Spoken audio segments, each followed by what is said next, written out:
Bung April, mungkin kita mulai pelan-pelan ya, sambil menunggu. Selamat sore Bapak Ibu sekalian, seperti janjinya bahwa kita mungkin hanya terlambat 5 menit dari waktu yang sudah kita sepakati bersama. Pertama-tama kita mengucapkan terima kasih atas kesediaan Bung April Hariwardana, SKH MSI PhD. Bung April ini adalah Ketua Kelompok Riset Pengembangan Deteksi Pengendalian Penyakit Hewan dan Vektor, Pusat Riset Veteriner dari BRIN, Badan Riset dan Inovasi Nasional Indonesia. Dalam karyanya, Bung April sudah 24 tahun terakhir ini bekerja di Pusat Riset Veteriner, khususnya di bidang parasitologi. Kalau saya bilang orangnya termasuk rajin dan cekatan mengumpulkan lalat-lalat ya, karena ini salah satu entomolog Indonesia yang mungkin juga dunia ya, yang koleksinya cukup banyak lalat-lalat dari seluruh Indonesia.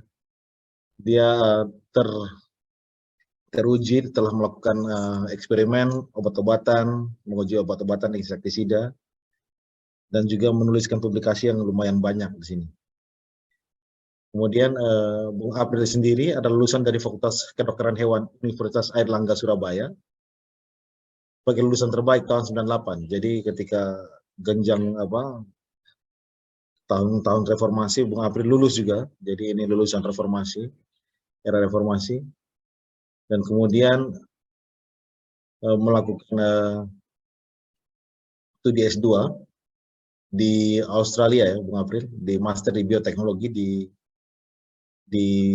UGM dengan Australia. Mungkin ini sandwich sepertinya, kalau ada yang keliru tolong disampaikan Bung April. Kemudian melakukan penelitian di S3 ya. Bung April ini S3 di penelitian S2 atau S3 sih Bung April? Saya tahu saya S3 ya. Di S3 di Natural History Museum di London, United Kingdom. Jadi Bung April ini adalah teman angkatan ke saya, yang juga Bung April ada di London, saya ada di Birmingham, Inggris, pada tahun-tahun yang sama dalam studi di luar negeri kami. Kemudian di yang lain mungkin dari 2006 sampai 2010 melakukan studi doktoral di London School of Hygiene and Tropical Medicine di University of London dari Ford Foundation. Kemudian terbiasa bekerja pada proyek-proyek wabah penyakit miasis, termasuk Old World Screwworm Fly (OWSF) di Yaman dan wilayah Teluk, Asia Daratan. Dan di Indonesia ia terbiasa bekerja di berbagai pulau di Indonesia, termasuk Sumba.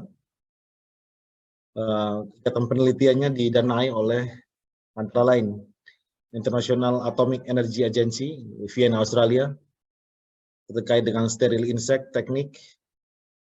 Ini agak spesifik ya, terkait program pemandulan serangga dan dengan teknik iradiasi. Kemudian telah melakukan ini cukup panjang nih yang bisa diceritakan. Telah menyelesaikan studi doktoral, Bung April ini ditunjuk sebagai Kepala Departemen Parasitologi Balai Penelitian Veteriner Indonesia, BB Litvet, mulai dari tahun 2011 hingga 2017, cukup lama, di bawah Kementerian Pertanian RI. Kemudian sejak 2011 itu melakukan penelitian tentang penyakit yang ditularkan melalui antropoda dengan fokus pada Trypanosoma evansi. Ini terkaitnya dengan wabah di pulau-pulau di Indonesia, terutama di Pulau Sumba. Jadi Bung April melakukan surveillance di berbagai daerah dan dengan mengumpulkan isolat evansi terkait dari sapi, kerbau, dan kuda. Mungkin nanti dia akan menjelaskan karena ini istilahnya cukup teknis. Tadi Bu Ruby, teman kami, Bu Zubaidah, seangkatan kami juga yang berada di NTB, sudah wanti-wanti kepada kami, tolong ini karena bahasanya tolong dibawa ke bumi ya, jangan di langit tinggi. Mudah-mudahan Bung April bisa melakukan itu misi yang diamanatkan. Terkait dengan penyakit surah dan kuda, ini mungkin kami sudah menunda diskusi ini cukup lama, walaupun sementara di NTT sedang dihebohkan dengan penyakit rabies. Memang ini juga satu rencana yang lain karena kami juga melihat ada peningkatan angka kematian kuda juga di Sumba terkait dengan penyakit surah. Apa itu penyakit surah dan bagaimana detail dari Trypanosoma evansi ini mungkin akan dijelaskan oleh Bung April Hariwardana. Silakan Bung April. Iya, terima kasih Bung Elsit. Selamat sore menjelang petang Bapak Ibu sekalian. Mungkin kalau di wilayah Nusa Tenggara Timur sudah mulai gelap ini ya. Baik, saya izin untuk share screen.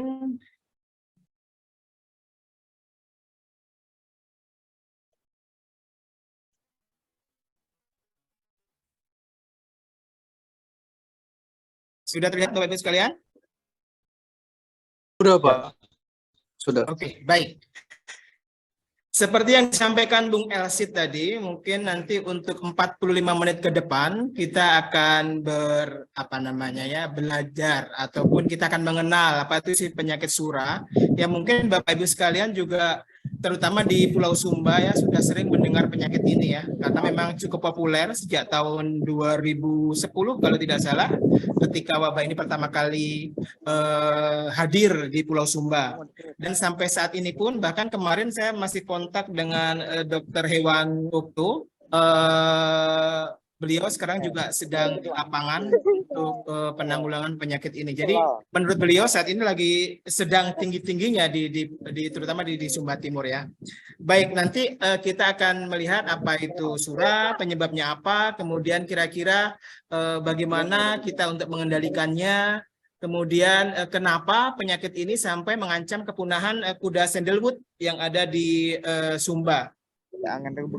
Baik, seperti yang disampaikan Bung Elsit tadi, nama saya April Hariwardana, saya Ketua Kelompok Riset dari Pengembangan Deteksi Pengendalian Penyakit Hewan dan Vektor di Pusat Riset Veteriner di Badan Riset dan Inovasi Nasional, yaitu di BRIN. Nah, sekilas perkenalan saya tadi sudah disampaikan dengan jelas sebenarnya oleh Bung Elsit. Jadi saya S1 di Fakultas Kedokteran Hewan Universitas Airlangga, kemudian menyelesaikan S2 di Gajah Mada dengan sandwich program di mana penelitian saya lakukan di London. Kemudian di S3 saya mendapatkan gelar S3 dari London School of Hygiene and Tropical Medicine di Fakultas Infectious and Tropical Disease University of London. Kemudian tiga tahun setelah saya lulus, saya melaksanakan postdoctoral program di Natural History Museum.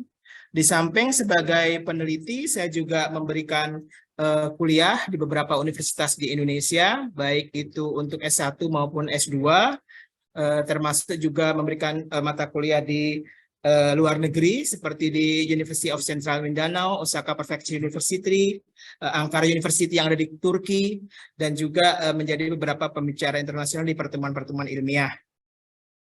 Nah, ini salah satu foto dari saya ketika melakukan pertemuan ilmiah di Paris. Jadi ini adalah mungkin kalau yang berlatar dokter hewan mungkin familiar dengan sebutan OIE. Jadi OIE itu kalau sekarang namanya sudah diganti World Organization for Animal Health ya. Jadi memang Badan Kesehatan Dunia untuk binatang ya, untuk hewan ya. Kalau di manusia kan ada WHO. Nah, kalau di hewan itu ada WOAH namanya. Dan markasnya itu ada di Paris ya. Jadi kemarin kita para peneliti Trypanosoma dunia itu berkumpul di kantor WOAH ini untuk membicarakan ataupun untuk mengupdate kasus-kasus yang berada di negara masing-masing. Dan kebetulan saya mewakili Indonesia. Baik, sebelum kita menginjak jauh ke penyakit surah, mungkin saya ingin sharing sedikit lah terkait dengan pulau kesayangan Bapak Ibu sekalian, atau juga termasuk pulau kesayangan saya, karena jujur untuk program S3 saya memang lebih banyak melakukan penelitian-penelitian di Pulau Sumba. Makanya bagi saya itu Pulau Sumba itu seperti rumah kedua ya. Jadi ingin sekali mengeksplor apapun yang ada di Sumba terkait dengan penyakit-penyakit hewan dan langkah-langkah apa saja yang bisa saya lakukan dengan kompetensi dan keilmuan saya, sehingga di sana bisa apa istilahnya mensejahterakan para peternak yang berada di Pulau Sumba. Jadi Sumba ini termasuk pulau yang terisolir dari kepulauan Indonesia, di mana secara geografis terdiri dari bukit-bukit kapur yang rendah dan musim kemarau terjadi pada bulan Mei sampai November, sedangkan musim hujan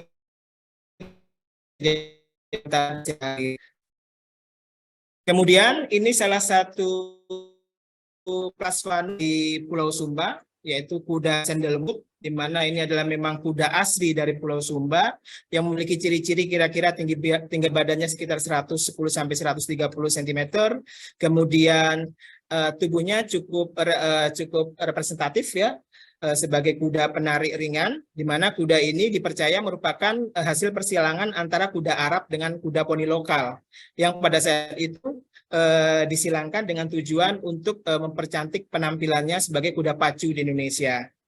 Dan menurut perkembangan sejarah, kuda sandalwood ini sudah ada pada abad ke-16 ketika terjadi perdagangan Eropa, yaitu di mana pada saat itu terjadi penukaran antara hasil-hasil pertanian yang saat itu terkenal adalah kayu cendana dengan kuda. Ya.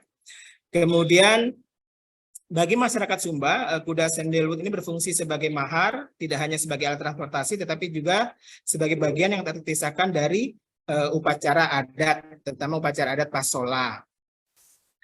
Nah, ini adalah penampilan kuda sandalwood yang saya ambil ketika ada pacuan kuda di sana. Alhamdulillah saya bisa mengikuti atau melihat acara pacuan kuda yang pada saat itu cukup ramai sekali dan berdatangan dari beberapa daerah. Nah, ini gambaran dari kuda sandalwood yang tidak terpisahkan dengan kehidupan masyarakat Sumba ya, bahkan sudah seperti anak gitu ya, karena mereka saking sayangnya dengan kuda sandalwood ini. Namun yang menjadi kendala adalah keadaan tropis dari Pulau Sumba yang masih banyak hutan, kemudian kondisinya yang memungkinkan untuk beberapa agen penyakit itu berkembang di Pulau Sumba, sehingga pemeliharaan atau kehidupan kuda sandalwood ini tidak lepas dari ancaman penyakit, begitu ya Bapak Ibu sekalian. Nah, salah satunya adalah Trypanosoma. Nah, ini adalah morfologi atau bentuk Trypanosoma yang sebenarnya parasit ini, bentukan parasit ini berada di dalam darah. Jadi kita sebut ini apa nih? Organisme ini adalah hidup di darah, ya, di darah, baik itu di darah ternak, kuda, kambing, domba, maupun sapi, kerbau, ya. Dan dia memakan glukosa darah dari induk semangnya. Jadi dia bisa hidup berkembang karena di dalam darah itu dia memakan gula darah, memakan glukosa darah, sehingga dia mempunyai energi untuk berkembang biak di dalam darah. Kalau kita lihat dari literatur bahwa sebenarnya jenisnya Trypanosoma itu banyak sekali. Ada sekitar 125 spesies Trypanosoma yang itu menginfeksi sekitar 400 induk semang. Nah, termasuk di sini adalah ruminansia yang di dalamnya juga ada kuda di situ ya. Nah, ini adalah beberapa bentuk Trypanosoma berdasarkan spesiesnya. Hampir mirip, tetapi secara mikroskopik nanti kita bisa lihat perbedaannya. Misalkan yang ini Trypanosoma taylori, ini terlihat bahwa ujungnya itu sangat runcing gitu ya. Kemudian Trypanosoma brucei ini lebih pendek. Gitu. Kemudian Trypanosoma equiperdum yang biasa menyerang pada kuda juga bentuknya lebih panjang gitu ya. Nah, ini daerah penyebaran untuk Trypanosoma cruzi yang ada di Amerika. Jadi yang berwarna biru ini adalah daerah penyebaran untuk spesies Trypanosoma cruzi. Kemudian yang warna kuning ini adalah penyebaran Trypanosoma vivax. Sedangkan untuk yang warna merah di Afrika, ini tempat penyebaran untuk Trypanosoma congolens, vivax, dan Trypanosoma brucei yang menyerang pada ternak, menyebabkan penyakit nagana. Nah, ini adalah daerah penyebaran Trypanosoma evansi. Jadi kalau Bapak Ibu lihat dari peta yang di depan sampai ke belakang, ini terlihat jelas sekali bahwa Trypanosoma evansi ini memiliki daerah, saya bilang daerah jajahan itu paling luas gitu ya dibandingkan dengan Trypanosoma jenis yang lain. Dan ini kita lihat bahwa hampir semua di Kepulauan Indonesia itu warnanya orange. Artinya memang daerah-daerah di Kepulauan Indonesia itu hampir semuanya sudah positif terjangkit oleh Trypanosoma evansi. Nah, ini kita bisa lihat kalau kita rangkum semuanya dari beberapa jenis Trypanosoma yang menginfeksi dunia, katakanlah seperti itu. Kita lihat di sini penyebarannya sangat beragam. Dan terlihat sekali yang warna orange ini Trypanosoma evansi, dia lebih luas penyebarannya dibandingkan dengan jenis Trypanosoma yang lain. Artinya apa? Artinya bahwa memang penyakit ini cukup mendapat perhatian di dunia internasional, apalagi untuk kuda, di mana penyakit Trypanosoma atau sura pada kuda ini sifatnya akut atau mematikan. Nah, dari mana sih asal masuknya si sura ini di Indonesia? Jadi kalau kita lihat sejarah, Bapak Ibu sekalian, masuknya Trypanosoma evansi ini ke Asia Tenggara itu melalui impor ternak India. Jadi awal mulanya itu masuk dari India pada tahun 1880. Kemudian masuk ke Indonesia itu pada tahun 1897 yang pada saat itu menyerang kumpulan kuda-kuda yang ada di Semarang. Jadi sekelompok kuda yang ada di Semarang tersarang oleh Trypanosoma evansi yang diyakini itu berasal dari India. Nah, selanjutnya sejak saat itu akhirnya penyakit ini atau patogen ini menyebar ke semua hewan gitu. Jadi menyerang ke ruminansia, menyerang anjing, menyerang tapir, bahkan ke kucing dan monyet atau kera. Nah, baru pada tahun 1952 diketahui bahwa untuk kejadian yang ada di hutan ternyata sumber penyakitnya atau sumber penularannya itu adalah dari rusa dan monyet. Sehingga kedua binatang ini terus dipantau gitu ya. Nah, bagaimana sih cara penularan Trypanosoma ini? Jadi secara garis besar dibagi menjadi 4. Ada yang penularannya secara oral, secara iatrogenik, ini maksudnya dari darah, kemudian secara vertikal,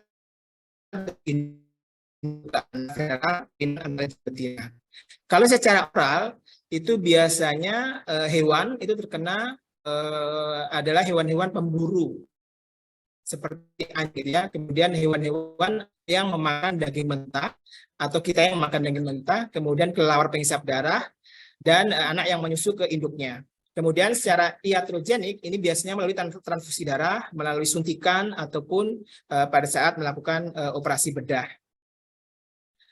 Apa aja sih vektornya? Jadi vektor ini adalah serangga yang dia mempunyai kemampuan untuk menularkan suatu penyakit. Jadi terbagi menjadi 2, ada yang vektor biologis dan ada vektor mekanis. Ya. Jadi kalau biologis artinya si agen penyakit itu bisa berkembang di dalam serangga. Misalkan Trypanosoma vivax, brucei, dan congolens ini yang disebarkan oleh lalat sese atau glossina yang biasanya menyebabkan penyakit tidur di Afrika ya. Kemudian tabanit itu lalat yang besar sekali, ini tabanit. Mungkin Bapak Ibu di lapangan juga sering melihat, itu bisa sebagai vektor biologis untuk Trypanosoma theileri, termasuk dengan Trypanosoma yang lain. Nah, di samping itu ada vektor mekanis. Nah, vektor mekanis ini biasanya hanya untuk menularkan Trypanosoma vivax dan Trypanosoma evansi. Dan ini adalah lalat-lalat ataupun serangga yang yang menularkan penyakit itu ke manusia ataupun ke induk semang ataupun ke ternak ya. Di sini kita bisa lihat di situ ada lalat tabanus, kemudian ada lalat hipoboska. Jadi kalau kita di kuda biasanya lalatnya yang diem. Nah, itu lalat hipoboska.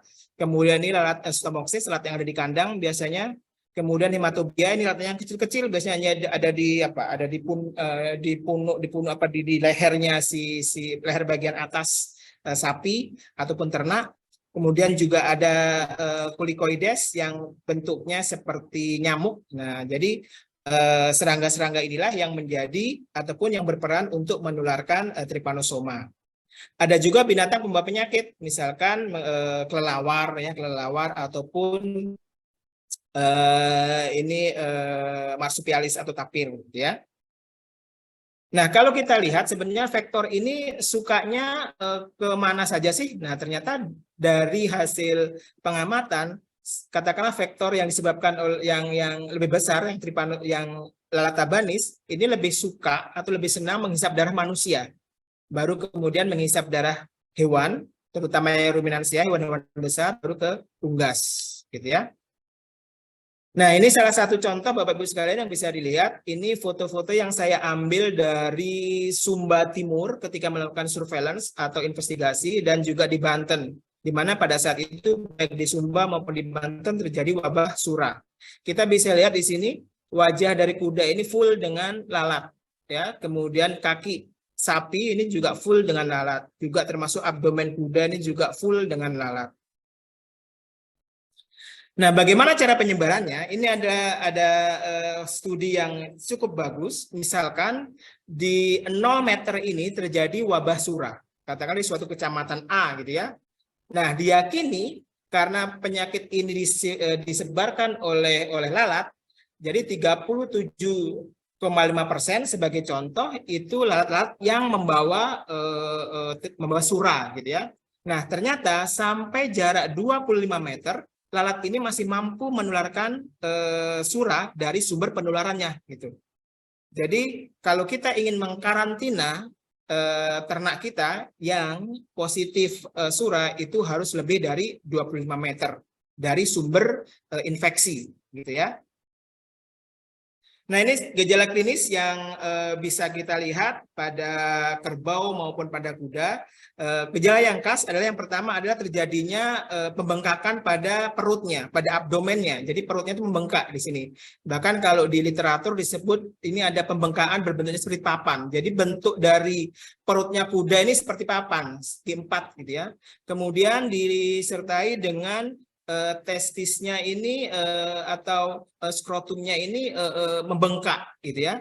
Kemudian terjadi tiba-tiba kurus sekali dan kemudian ada anemia. Jadi selaput matanya itu warnanya pucat gitu ya.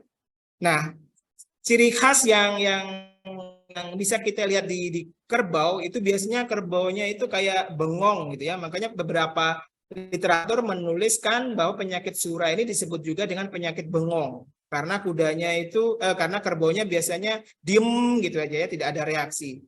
Tetapi nanti kalau ketika si agen penyakitnya ini sudah sampai ke saraf, nanti jatuhnya si kerbaunya ini jadinya kayak tripping, jadi kepalanya gerak-gerak gitu ya.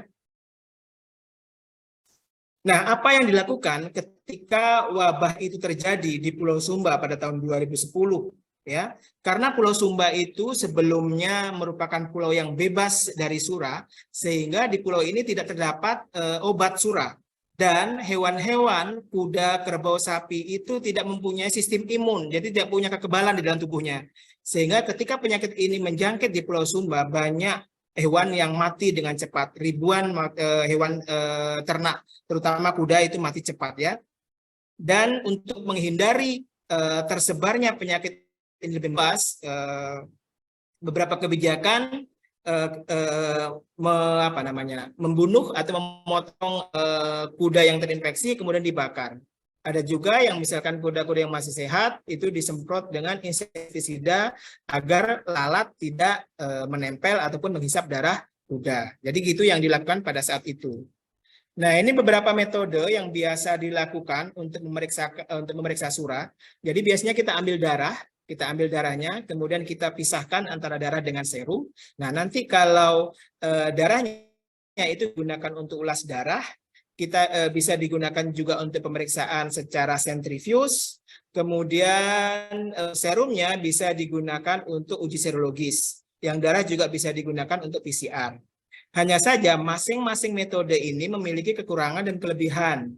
Misalnya kalau ulas darah, kalau ketika kita memeriksakan dengan ulas darah, kalau jumlah parasitnya di dalam darah kuda tidak tinggi, maka nanti ketika kita ulas itu tidak akan terlihat trypanosomanya, gitu ya. Jadi sehingga terjadi kesan yang salah karena disimpulkan kudanya negatif, padahal sebenarnya kudanya positif hanya karena populasi dari trypanosoma di dalam darah kuda tersebut sedikit, gitu. Itu kelemahan dari ulas darah.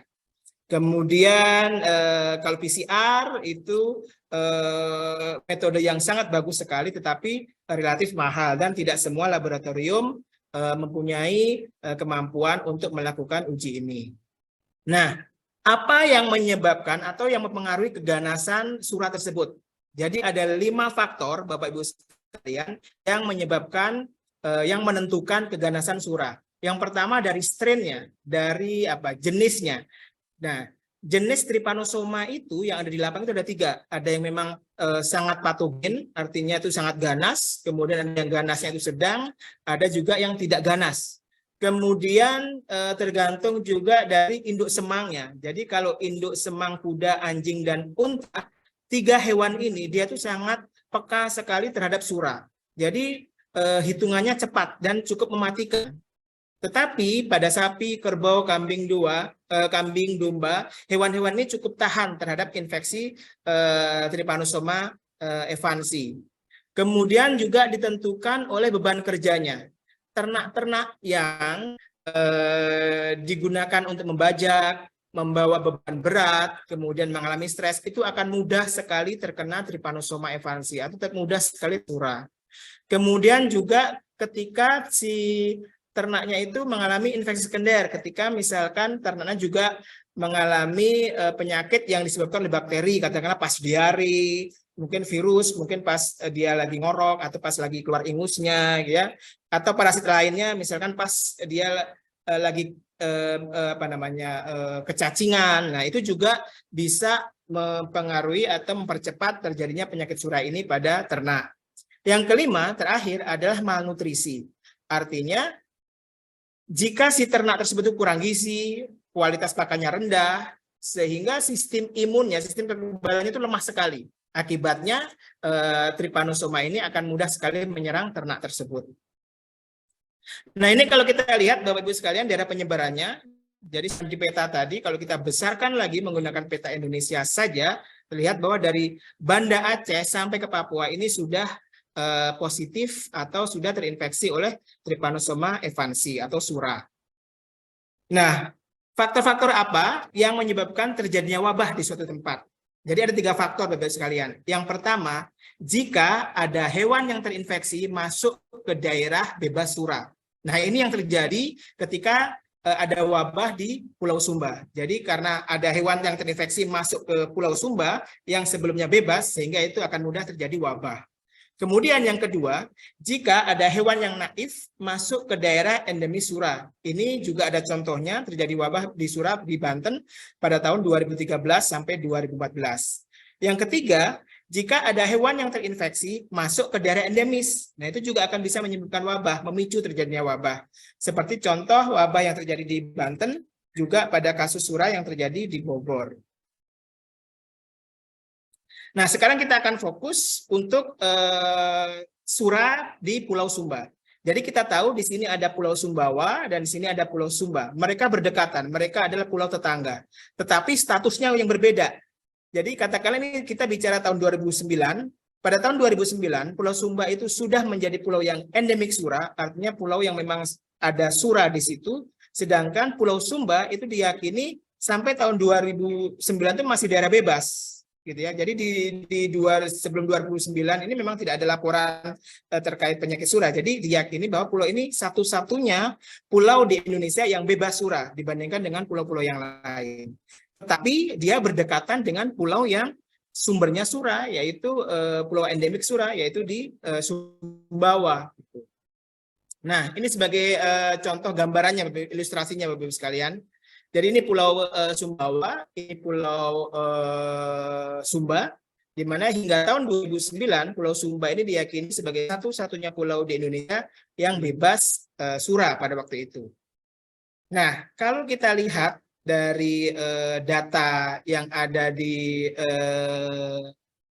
Sumba, di sini kita lihat di sini kita lihat bahwa penyakit ini selalu ada, ya, dan lumayan tinggi ya keberadaannya. Kemudian ini yang tahun 2002, coba kita lihat dari sini. Jadi baru pada bulan Maret 2010 sura itu masuk ke Pulau Sumba yang diduga pada saat itu berasal dari Pulau Sumbawa. Nah, hasil dari diskusi kita pada saat di lapang, kita menyimpulkan ada dua hipotesis terkait dengan masuknya sura ke Pulau Sumba. Yaitu yang pertama, hipotesis pertama, diyakini bahwa si Trypanosoma atau sura ini dibawa oleh kerbau. Yang kedua adalah dibawa oleh kuda. Coba kita lihat di sini, ini gambarannya. Untuk hipotesis yang pertama, ini terkait dengan perdagangan kerbau dari Sumbawa ke Sumba.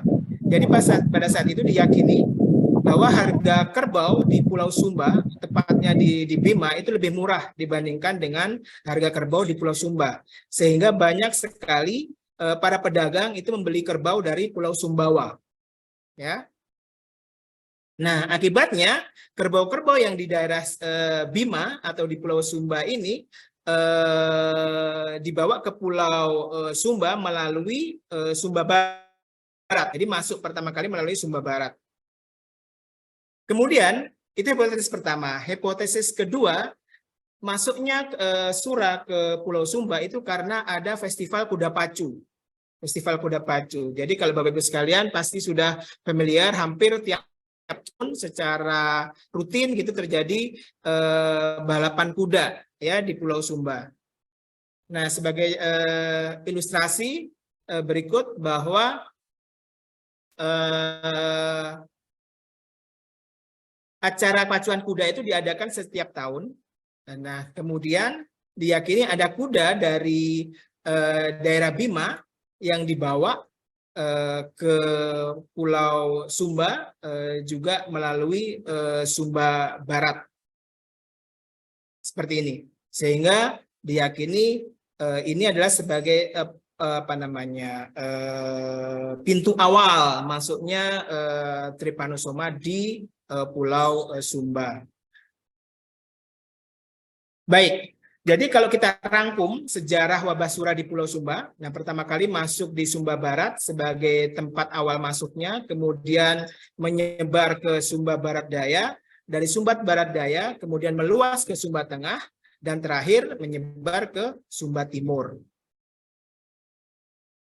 Seperti ini, masuk ke Sumba Barat, kemudian lari ke Sumba Barat Daya, kemudian masuk menuju ke Sumba Tengah, hingga menyebar ke Sumba Timur. Nah, ini adalah data kematian pada tahun 2019 yang berhasil dirangkum oleh Dinas Peternakan Sumba. Jadi pada saat tahun 2011 karena sura di Sumba Barat dilaporkan ada 52 ekor kuda dan kerbau yang mati. Kemudian di Sumba Barat Daya ada 160 ekor kuda dan kerbau. Di Sumba Tengah itu ada sekitar 600 ekor ternak yang mati, baik kuda, kerbau maupun sapi. Dan di Sumba Timur itu 217 ekor untuk kerbau dan kuda. Dan kini bisa lihat di Sumba Timur itu dominasi adalah ternak kuda. Ya, sedangkan kalau di Sumba Tengah itu dominasi yang mati adalah ternak kerbau. Sama halnya dengan yang di Sumba Barat. Nah, dari ilustrasi ini sebenarnya pihak Dinas Peternakan meyakini bahwa data yang diduga jauh lebih tinggi daripada data yang ada di laporan dinas. Nah, ini adalah penyebarannya. Kita bisa lihat daerah endemik yang warna merah tahun 2019, kemudian yang warna kuning adalah daerah terancam, kemudian ternyata di daerah sini terjadi wabah di tahun 2011. Kemudian ini berjalan terus ke Sumba Timur hingga ke Kecamatan Rindi. Seperti ini. Nah, kalau kita lihat Bapak Ibu sekalian, katakanlah kita potret sekarang dari kasus Sura yang ada di Pulau Sumbawa. Kita lihat, kita fokus ke tahun 2009 sampai 2013, ketika di situ terjadinya awal masuknya Sura di Pulau Sumba. Pada tahun 2009 ini lumayan tinggi kasusnya di Pulau Sumba, kemudian tahun 2010 juga lumayan tinggi, 2011 juga tinggi. Kalau sekarang kita sandingkan dengan data di Pulau Sumba ketika terjadi wabah, kita bisa lihat di tahun 2010 awal masuknya wabah Sura di Pulau Sumba, ini yang warna orange ini adalah Sumba Timur, sedangkan yang warna biru ini adalah Pulau Sumbawa. Kita bisa lihat datanya, jadi 2010 tinggi, kemudian 2011 yang Sumbawa, yang Pulau Sumba jauh lebih tinggi, 2012 lebih tinggi lagi dibandingkan dengan kasus yang ada di Pulau Sumbawa. Nah, ini survei yang kita lakukan di Sumba Timur. Jadi ini adalah tim yang bergerak untuk melakukan evaluasi ataupun monitoring Sura pada tahun 2011 kalau tidak salah ini ya, atau 2012. Oke, apa yang kita lakukan? Jadi selain melakukan pengobatan maupun monitoring, kita juga melakukan edukasi ke peternak kuda di Sumba Timur. Seperti yang kita lihat dalam foto ini, kita melakukan edukasi ke para peternak kuda terkait Sura, kemudian kita diskusi, kemudian kita juga Dinas Peternakan juga melakukan pengobatan massal, sekaligus nanti pemeriksaan, dan juga melakukan penyemprotan vektor lalat. Nah, ini adalah catatan kasus Sura di Sumba Timur pada tahun 2017. Ini yang waktu saya melakukan survei di sana. Jadi ini adalah hewan kuda yang memang sebagai kuda pacu. Pada waktu itu menurut peternak ditawar lebih dari 80 juta. Jadi tidak diberikan karena berharap lebih dari 100 juta seharusnya harganya. Pada tahun 2016 kuda ini pernah sakit Sura, kemudian diobati dengan triponil atau diminasen asiturat. Sembuh. Ketika sembuh dibawa ke Pulau Sumbawa untuk mengikuti pacuan. Nah, ketika balik ke Sumba, kuda ini sakit dan kemudian terinfeksi lagi oleh Sura dan akhirnya kuda ini mati. Ya. Jadi kita bisa lihat Bapak Ibu sekalian nilai ekonomi yang disebabkan oleh penyakit Sura ini. Kemudian ada juga sama kuda pacu umur 10 tahun jantan di mana pada bulan Maret 2018 ini positif Sura dengan ditandai dengan testisnya membengkak, kemudian diobati dengan triponil, betul parasitnya hilang tetapi kemudian balik lagi parasitnya dan terjadi pembengkakan pada daerah testisnya. Nah, ketika itu setelah diobati ternyata obatnya tidak efektif hingga akhirnya dia mati. Kemudian dari kawanan tersebut, ini yang betina umur 15 tahun juga positif Sura, diisolasi, tetapi pada akhirnya juga mati. Nah, ini ada catatan kasus Sura pada tahun 2021. Jadi 2017 saya memang pada saat itu memang sedang sibuk sehingga saya tidak ke pergerakan dari penyakit Sura, baru kemudian saya mendapatkan data lagi di tahun 2021. Nah, ini adalah data yang kami peroleh dari Dr. Okto, di mana beliau melaporkan sejak Januari 2021 itu sudah ada tanda-tanda kematian 6 ekor kuda karena Sura yang lokasinya ada di Kecamatan Rindi. Kemudian kuda-kuda tersebut diobati dengan triponil, tetapi dilaporkan bahwa obat triponil atau diminasen asiturat itu memang kurang efektif dan akibatnya 100 kuda mati. Nah, dari data Januari hingga Desember, Bapak Ibu bisa lihat di sini ya, dari Januari terus meningkat hingga bulan Mei. Baru kemudian drop turun di bulan Juni sampai rendah di bulan Desember. Kenapa seperti ini? Karena ketika kasusnya tinggi dan Dokter Okto menyadari bahwa obatnya ini kurang efektif, sehingga Dokter Okto itu melakukan lockdown, ya. Jadi tidak boleh atau menghentikan perdagangan ternak dari Kecamatan Rindi dan Kecamatan Lewa yang merupakan memang banyak kasus di situ. Nah, karena kuda-kuda di sini itu tidak boleh keluar dari Kecamatan Rindi dan Lewa, otomatis dia akan menekan jumlah penyakit ini sampai ke titik yang rendah, ya. Ini yang dilakukan Dr. Okto. Namun ketika penyakitnya sudah reda, dibuka lagi keran untuk perdagangan ternak dari Kecamatan Rindi dan Lewa. Nah, itu yang cerita di tahun 2021. Untuk di cerita tahun 2022 beda lagi. Jadi pertama kali itu diketahui ada kuda yang dibawa ke Kota Waingapu ternyata positif dan diketahui itu dari Rindi. Kemudian juga ada laporan ternyata ada kasus juga di daerah Katala Hamulingu ini yang juga menyebabkan kudanya mati di Kota Waingapu. Ada juga laporan penularan dari Lewa ke Katala Hamulingu gitu. Nah, jadi ini adalah salah satu gambaran atau ilustrasi bahwa begitu cepatnya sisi penyakit surah itu menyerang.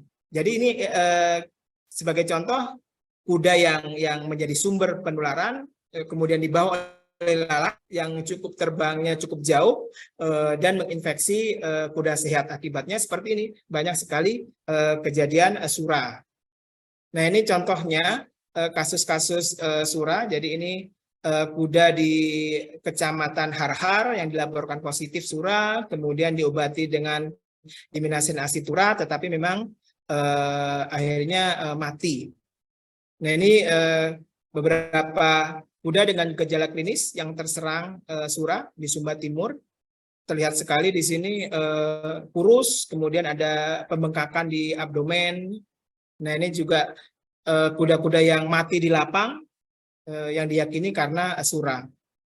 Kemudian apa yang dilakukan? Karena memang diminasen asiturat atau triponil ini adalah obat satu-satunya yang ada di Indonesia, maka kita tidak mempunyai pilihan lain selain menggunakan obat tersebut.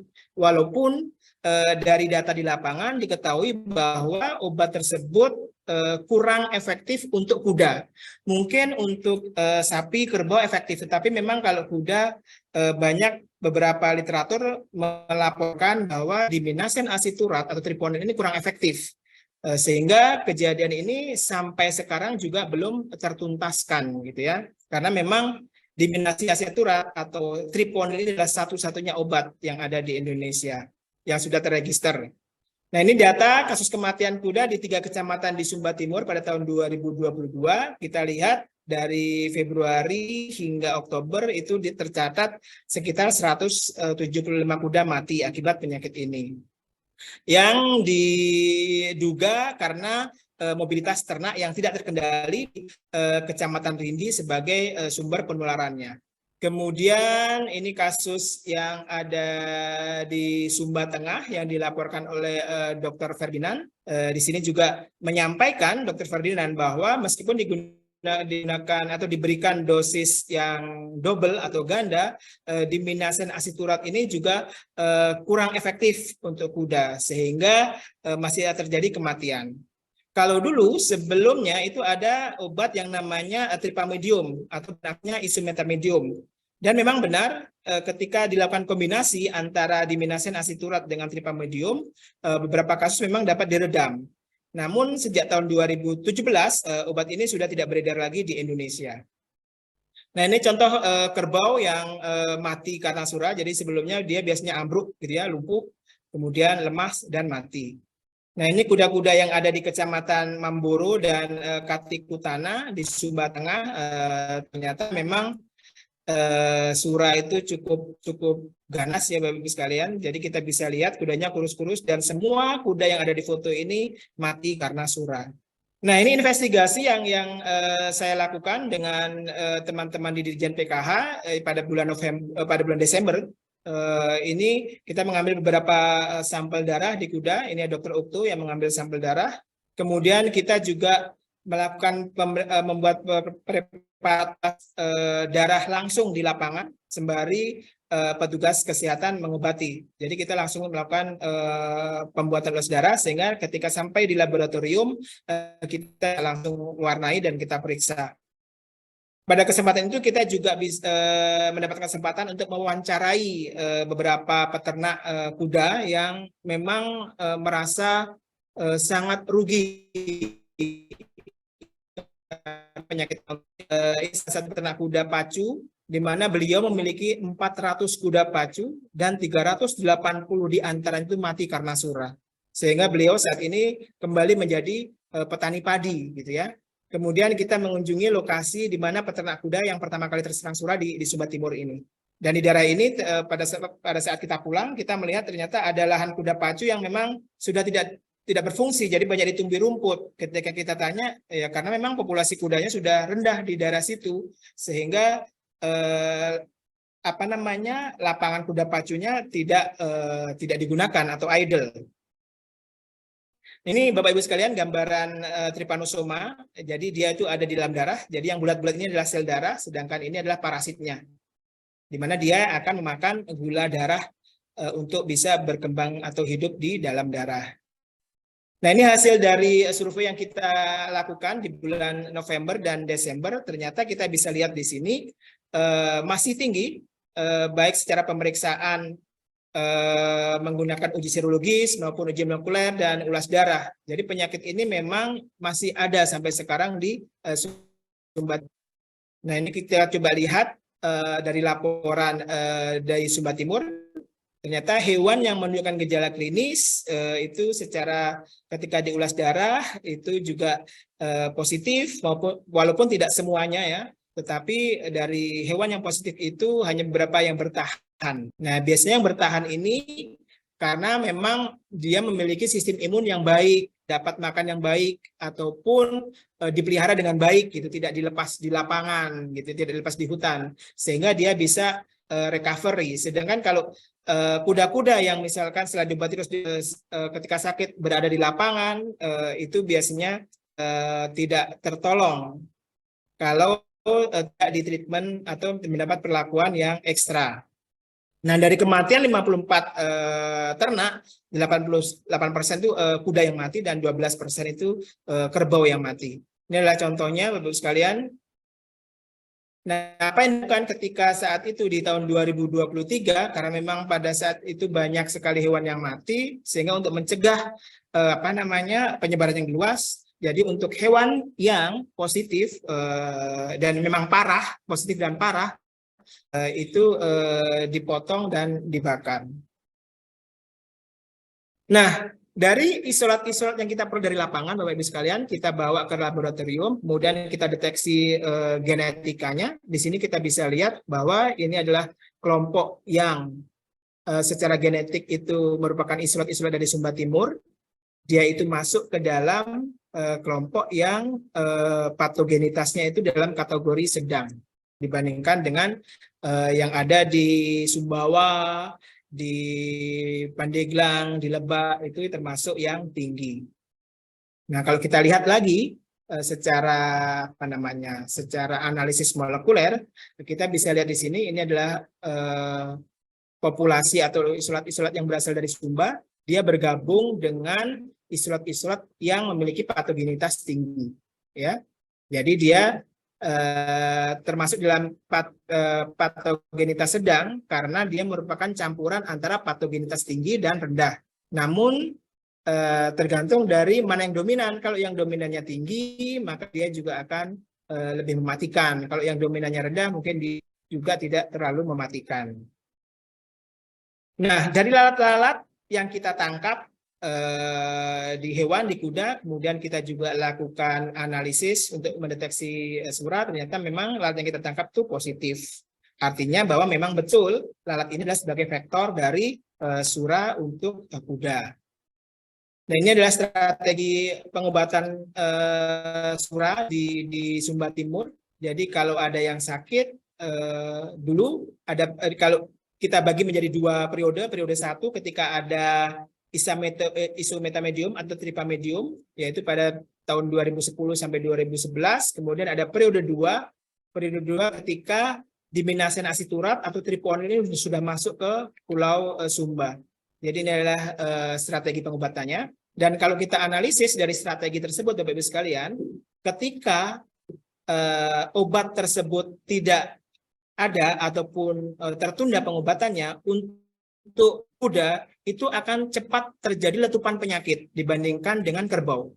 Kalau kerbau memang relatif tidak begitu berbahaya ya. Jadi kalau kita lihat dari studi ini dia tidak menunjukkan letupan penyakit, tetapi pada ternak kuda karena dia itu bersifat akut sehingga kalau terjadi penundaan pengobatan ini efeknya jauh lebih cepat dibandingkan dengan di kerbau. Nah, ini adalah obat-obat untuk surah yang ada di dunia. Ada suramin, melarsomin, diminasen asiturat, kemudian isotretinoin dan lain-lain. Hanya saja di Indonesia itu yang tersedia adalah satu-satunya yang terregistrasi adalah diminasen asiturat atau nama dagangnya triponil. Dulu ada isometametidium yang nama dagangnya tripamedium, tapi sekarang ini sudah tidak ada. Jadi triponil ini adalah satu-satunya obat surah yang ada di Indonesia. Sedangkan untuk obat yang bahan aktifnya suramin, melarsomin, hominidium dan quinapiramin ini tidak ada di Indonesia. Padahal kalau kita lihat sifat dari obat tersebut, Bapak Ibu sekalian, misalkan quinapiramin. Quinapiramin ini adalah dilaporkan efektif untuk kuda dan unta, ya. Untuk kuda dan unta. Dia tidak sesuai untuk sapi. Ya. Tetapi kalau diminasen asiturat ini disebutkan kuda, anjing, dan kucing itu sangat sensitif terhadap diminasen asiturat. Artinya bisa jadi dengan perawatan yang salah bisa terjadi keracunan gitu ya, akibatnya menyebabkan kematian. Nah, dari beberapa hasil diskusi sebenarnya memang yang dibutuhkan peternak-peternak di Sumba itu adalah obat dari bahan dasar quinapiramin.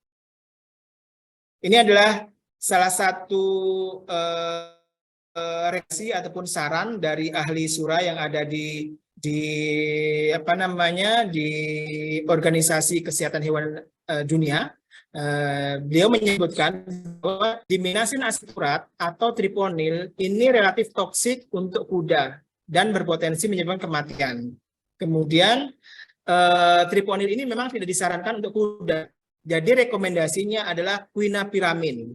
Ini baik untuk pengobatan ataupun pencegahan 3-4 bulan. Atau kalau tidak ada bisa menggunakan melarsomin atau simelarsan. Yang ini kalau tidak salah produknya Prancis atau Paris kalau tidak salah ya.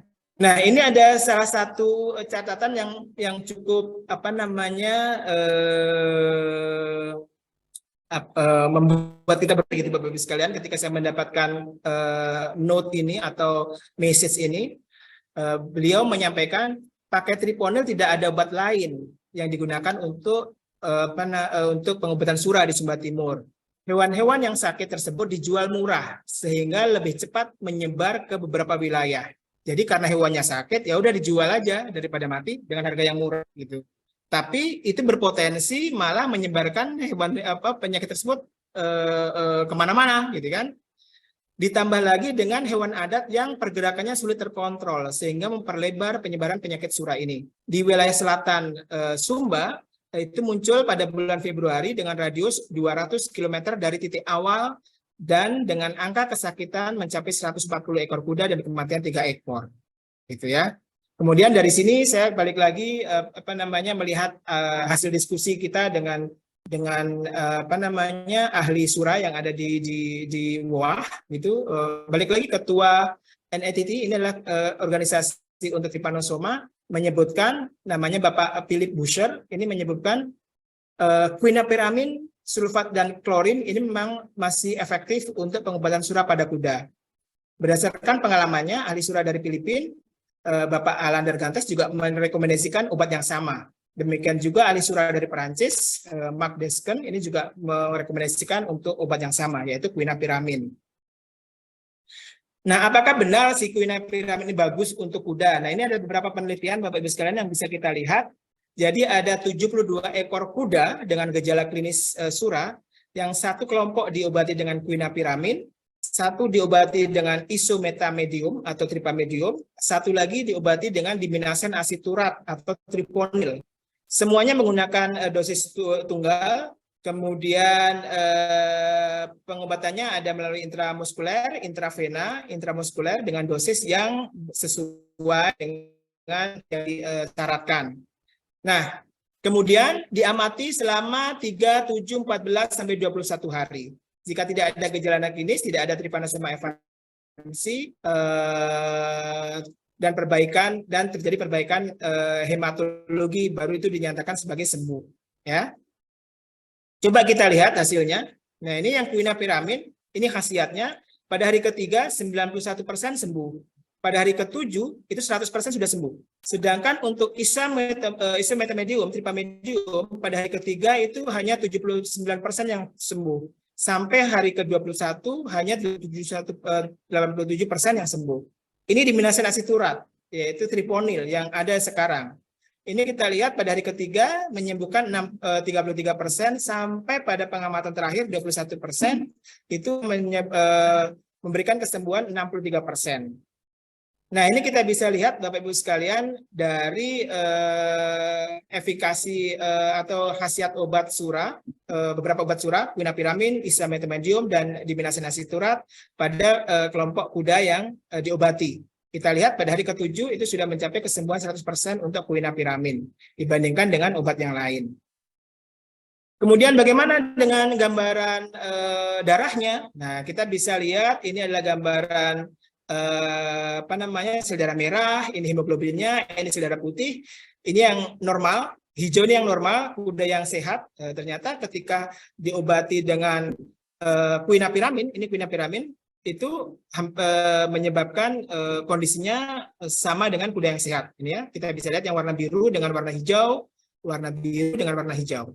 Ya, jadi memang relatif menurut studi ini quinapiramin relatif efektif. Kemudian kita lihat juga untuk gambaran monositnya, limfositnya, granulositnya itu antara quinapiramin dengan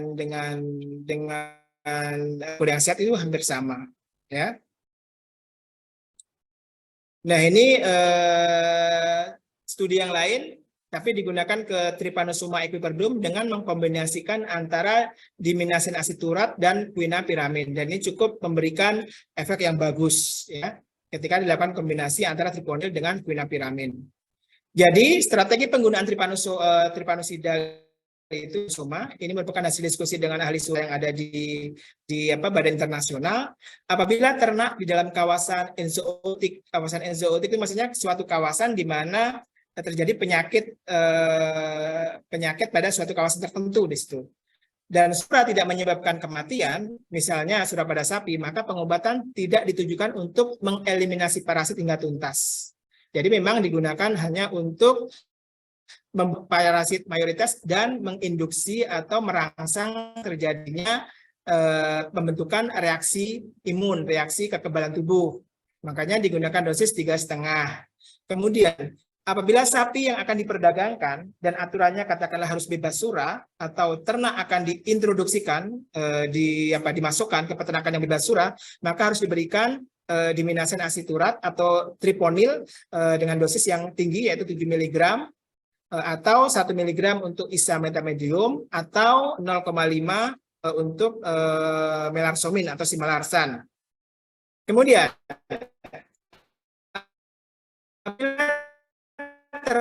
seperti pada kuda dan anjing, maka strategi pengobatan secepat. Apa yang dibutuhkan? Diminasen asiturat atau melarsomin dihidroklorid atau simalarsan. Yang kedua, khusus untuk kuda, quinapiramin sulfat dan dosis 8 mg per kilogram badan. Khusus untuk ternak kuda, ini mereka memberikan catatan, pengobatan yang disarankan adalah quinapiramin sulfat dan klorid dengan dosis 8 mg kilogram bobot badan untuk melindungi darah dari invasi parasit. Namun apabila parasit telah mencapai saraf, berarti obat manapun juga tidak efektif. Biasanya hewannya akan mati. Saya lakukan mendukung ataupun namanya teman-teman di Sumba Timur atau di Pulau Sumba untuk keluar dari permasalahan ini. Yang pertama saya mencoba menghubungkan dokter-dokter hewan yang ada di Pulau Sumba dengan organisasi-organisasi internasional untuk mendapatkan bantuan ataupun dukungan. Misalkan kita melakukan Zoom dengan peneliti Trypanosoma yang ada di Austria. Ini terlihat ada Dr. Okto, ada Dr. Ferdinand. Kita melakukan meeting, membahas kira-kira apa ini yang bisa kita minta bantuan ke organisasi internasional untuk mensupport pengendalian sura yang ada di Pulau Sumba. Nah, dari hasil diskusi tersebut, alhamdulillah kita mendapatkan bantuan, Bapak Ibu sekalian, berupa mesin mini centrifuge capillary tube untuk pemeriksaan sura dengan metode MHCT. Nah, barang ini nanti akan kami sumbangkan, kalau setelah sampai di balai kami, akan kita sumbangkan ke Sumba Timur, sehingga akan terjadi peningkatan sensitivitas dalam pemeriksaan sura, karena biasanya mereka hanya, atau teman-teman yang ada di Sumba Timur itu hanya bersandar pada pemeriksaan ulas darah yang memang diketahui sensitivitasnya itu rendah. Namun, kita memiliki kendala, Bapak-Ibu sekalian. Yang pertama, sesuai pengamatan saya di dinas, mikroskop di laboratorium dinas itu cukup berumur, sehingga diperlukan mikroskop pendukung yang baru untuk memeriksa. Kemudian, meskipun sudah dilengkapi dengan donation letter seperti ini dari pihak sponsor, saya masih mendapatkan beberapa masalah gitu untuk memperoleh dokumen-dokumen pendukung sehingga bisa terbebas dari pajak. Karena ini pajaknya relatif mahal, Bapak-Ibu sekalian. Karena memang harga mesin sentrifuge ini cukup mahal sehingga pajaknya juga mahal. Ini saya sedang melakukan upaya bagaimana supaya barang tersebut masuk ke Indonesia tidak terkena pajak gitu. Nah, saat ini sedang dalam perjalanan barang tersebut. Nah, nanti pengiriman barang dan training ini juga memerlukan biaya. Saya juga masih berpikir kira-kira saya mendapatkan dari mana ini untuk mengirimkan barang, juga mentraining atau melatih teman-teman di Sumba Timur untuk menggunakan mesin ini.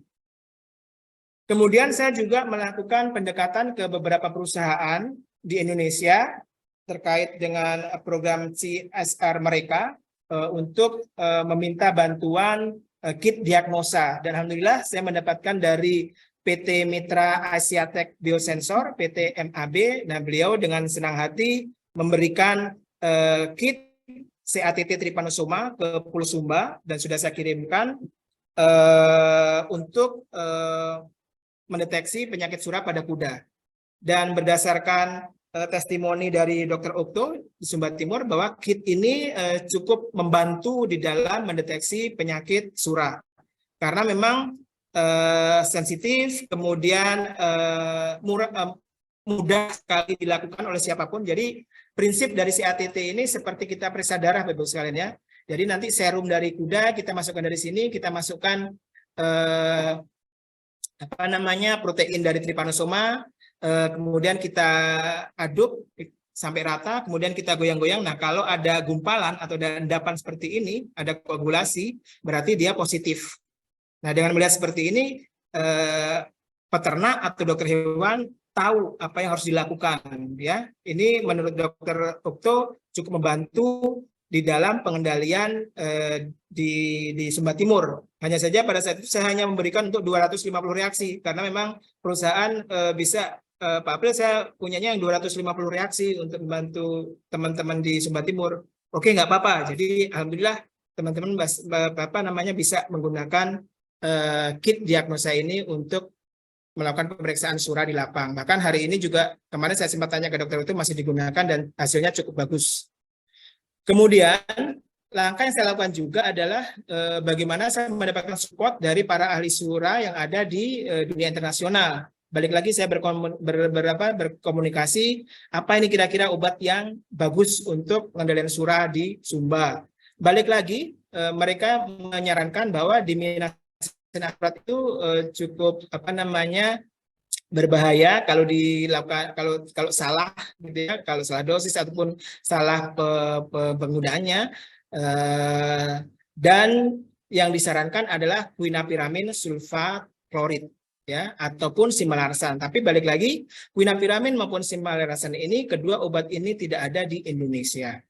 Kemudian ini adalah juga yang dilakukan oleh di Filipina. Di Filipina juga menyatakan bahwa memang diminasin asiturat itu kurang efektif, tetapi di Filipina karena memang tidak ada pilihan lain, tetap aja digunakan. Jadi mereka masih menggunakan itu karena memang tidak pilihan. Sama kondisinya seperti di Pulau Sumba ya, karena memang hanya triponil atau diminasin asiturat ini satu-satunya yang ada di Pulau Sumba. Sehingga untuk merangsang supaya sistem imunnya baik, mungkin ditambahkan dengan vitamin, diberikan obat cacing gitu ya, ataupun diberikan kualitas pakan yang bagus. Ini adalah saran dari Filipina. Kemudian balik lagi yang dari Paris, ini juga disarankan bahwa ada beberapa hal yang memang harus diperhatikan untuk menghambat penyebaran penyakit ini. Nah ini dari Dr.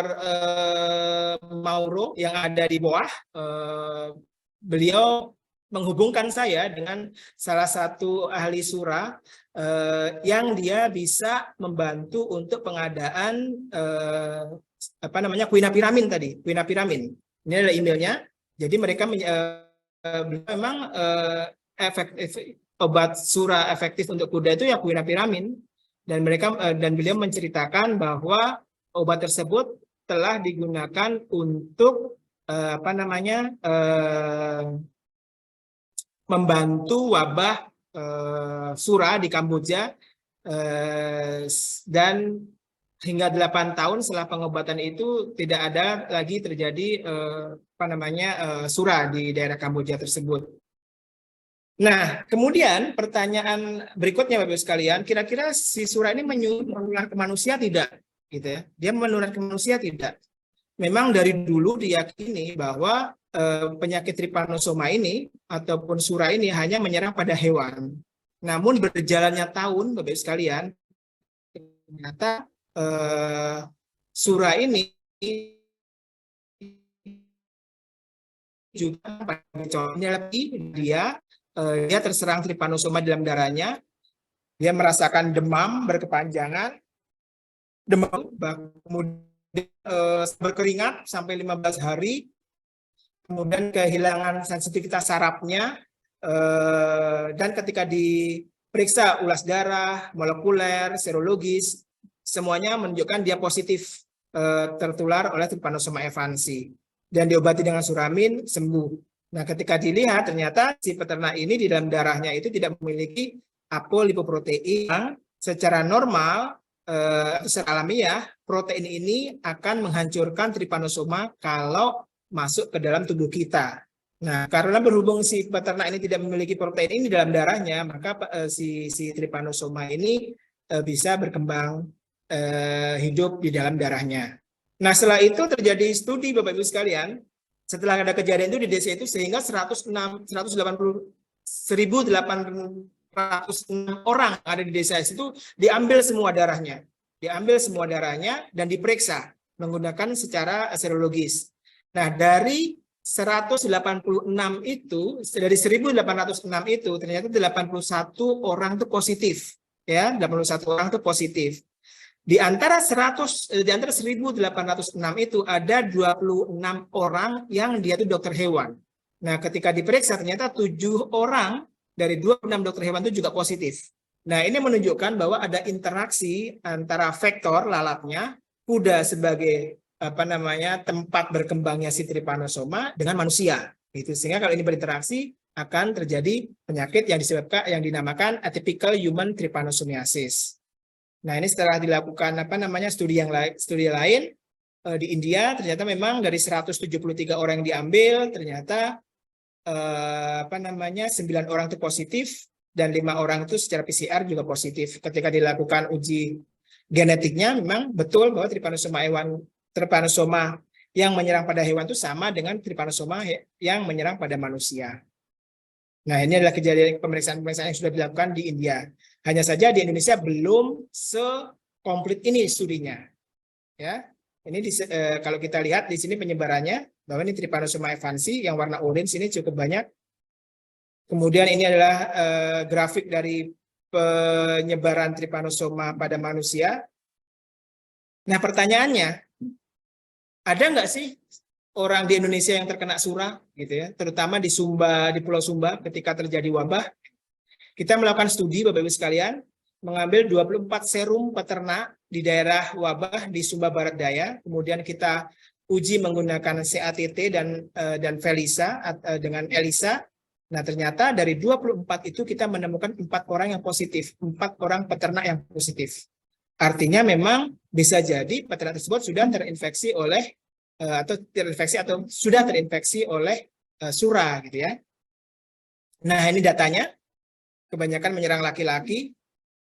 Kemudian kita publikasi di internasional jurnal bahwa memang di Indonesia, terutama di Sumatera Barat Daya, kita sudah melakukan uji pemeriksaan surah pada manusia yang secara serologis itu menunjukkan reaktif atau positif. Nah, Bapak Ibu sekalian, ini coba kita lihat populasi kuda sandalwood di pulau ini saya dapat datanya di Sumba Timur saja ya. Jadi kita lihat sehingga tahun 2021 ini terjadi penurunan yang cukup drastis, yaitu sekitar 30,98%. Saya tidak bilang bahwa turunnya populasi ini karena surah, tidak, mungkin dengan sebab-sebab yang lain, tetapi ada juga mungkin surah berkontribusi di situ. Walaupun tidak hanya semata-mata surah yang menyebabkan penurunan populasi tersebut. Jadi untuk mencegah ancaman kepunahan kuda, terutama kuda Sumba sandalwood, jadi mungkin apa yang bisa kita lakukan adalah mengupayakan agar ada obat surah yang efektif. Itu memang harus tersedia. Kemudian termasuk di situ tersedianya kit diagnosa untuk uji serologis seperti CATT. Dan itu juga dilengkapi dengan kualitas mikroskop yang harus relatif bagus. Sehingga baik dokter hewan maupun teman-teman petugas kesehatan hewan di dinas itu dapat melakukan pemeriksaan dengan baik, dan pada akhirnya upaya pencegahan dari surah ini dapat dilakukan secara sinergis. Ya, saya kira itu dari saya, Bung Elsit. Mohon maaf ini kalau melebihi waktu yang disediakan. Ini saya ingin share moto saya. Jadi moto ini adalah nasihat dari orang tua saya, yang menurut saya itu cukup positif sekali. Jadi moto tersebut berbunyi adalah penting menjadi baik menjadi orang penting, tetapi jauh lebih penting menjadi orang yang baik. Saya kira itu Bang Elsit dari saya. Monggo kalau dilanjutkan dengan diskusi. Ya, terima kasih Bung April. Bung April ini orang baik yang penting menurut saya, karena tidak banyak melakukan riset terkait dengan surah di Indonesia dan terkhusus Sumba.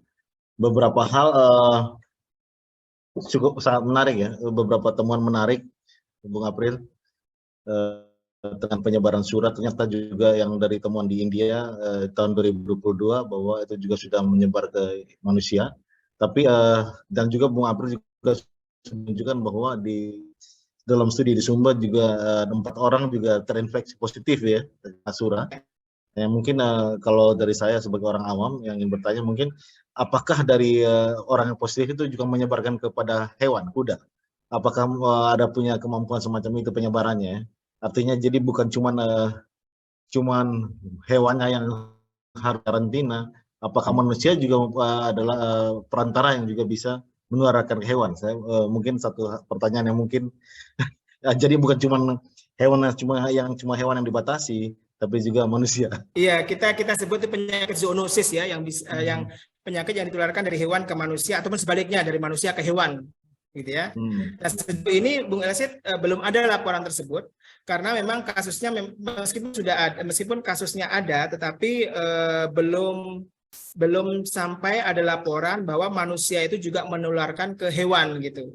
Biasanya kalau kita lihat dari paparan saya yang tadi, peternak sapi yang kena surah itu karena dia dalam darahnya, karena dia di serum darahnya itu abnormal, dia tidak punya protein APL tadi. Karena secara alamiah, kalau misalkan ibaratnya lalat menghisap darah kita, kemudian memasukkan Trypanosoma ke dalam darah kita. Kalau orang normal yang punya APL, otomatis trypanosoma yang masuk ke dalam tubuh kita itu akan dirusak oleh si protein APL tadi. Nah, si peternak sapi tadi itu dalam darahnya nggak punya APL, makanya si trypanosomanya bisa berkembang, gitu ya, karena tidak ada yang merusak di dalam tubuhnya. Tuh, yang pertama.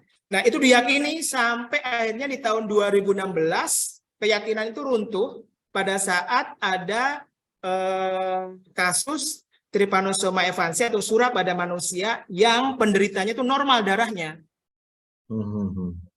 Nah, jadi artinya yang dulu diyakini asalkan kita APL-nya itu ada dalam tubuh kita nggak terserang sura, jadi runtuh. Karena orang yang darahnya normal pun itu bisa terserang oleh trypanosoma. Gitu.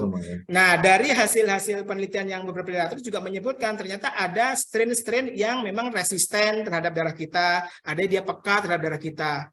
Jadi sebenarnya menarik ini Pak Elsit. Hanya saja memang belum ada laporan apakah si trypanosoma dari manusia ini juga bisa menyerang ke kuda. Walaupun kalau kita lihat secara datanya, secara bukti-bukti ilmiahnya itu memungkinkan, karena memang yang dari studi yang dari India tadi sudah membuktikan bahwa trypanosoma yang menyerang pada manusia dan hewan itu sama, gitu.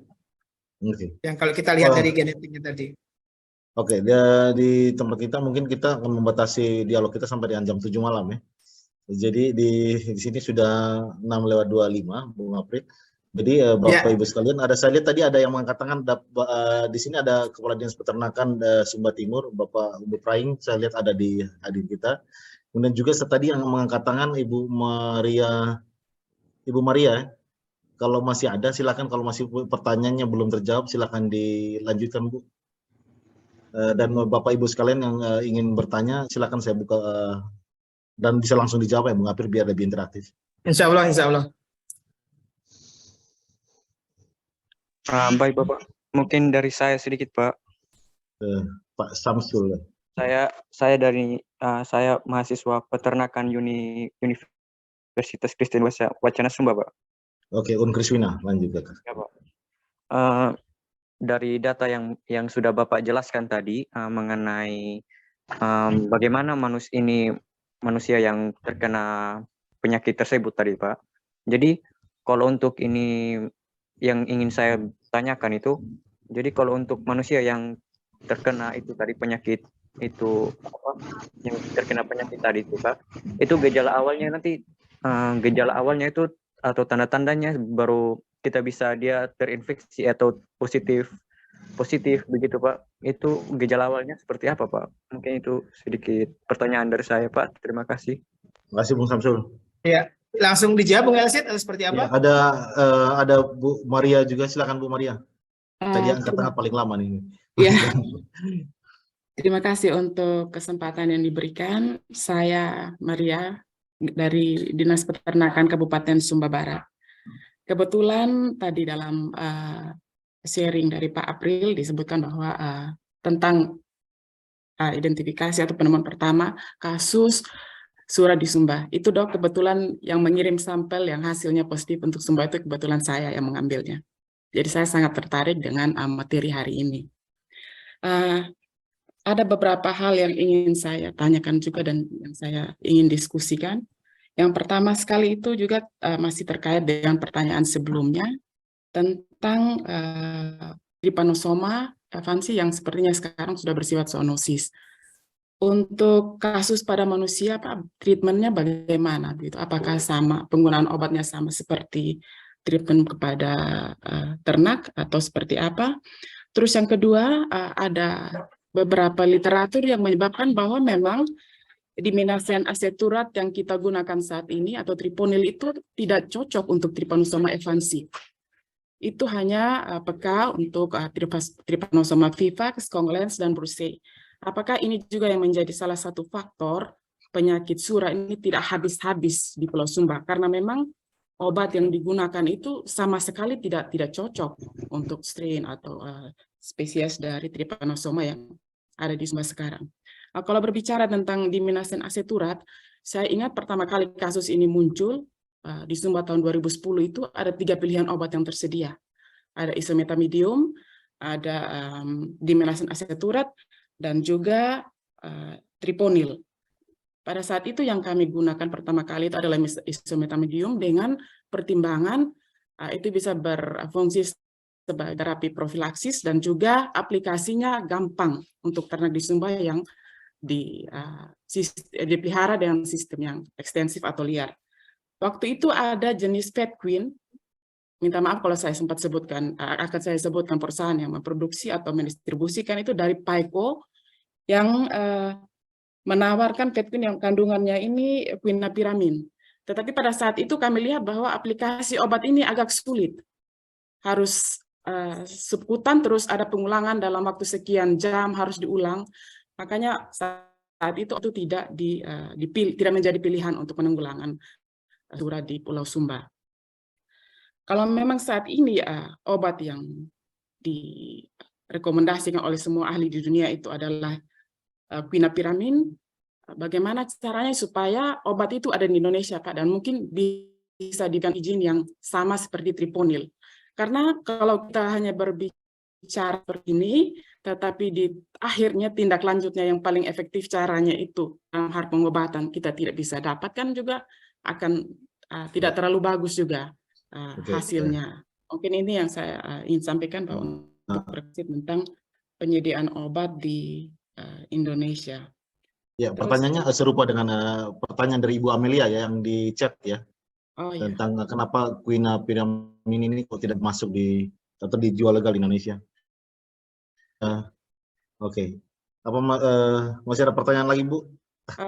Hanya itu saja. Oke. Ibu Dr. Vima, kemudian baru Kak Charles ya. Selamat malam, terima kasih atas pemaparannya Pak April. Sangat informatif sekali yang berikan informasinya. Saya belajar lagi mengenai parasit nih. Pertanyaan saya adalah ini, bagaimana strategi pencegahan yang paling efektif untuk dilakukan? Karena kita tadi membahas soal penanganan secara klinis atau pengobatan, tapi saya ingin tahu dari teman-teman tim di BRIN maupun di Sumba Timur sendiri sejauh mana langkah preventif sudah dilakukan, karena kita sepakat tentunya bahwa kita dalam jangka panjang tidak ingin memiliki ketergantungan yang tinggi terhadap obat-obatan dalam arti ekonomi dan juga secara secara ketahanannya. Kita perlu memikirkan bagaimana kita bisa menanggapi ini dengan suatu metode pencegahan yang terbaik. Apa kira-kira yang sudah dan sedang diupayakan. Nah, mungkin caranya apakah sudah pernah, misalkan ada yang kena infeksi dan sembuh. Nah, misalnya ada yang kena dan sembuh, apakah melihat bahwa serum itu bisa digunakan untuk pengobatan penyakit lain sehingga bisa diberikan ketahanan tubuh secara alami? Terima kasih Pak April overall. Ya.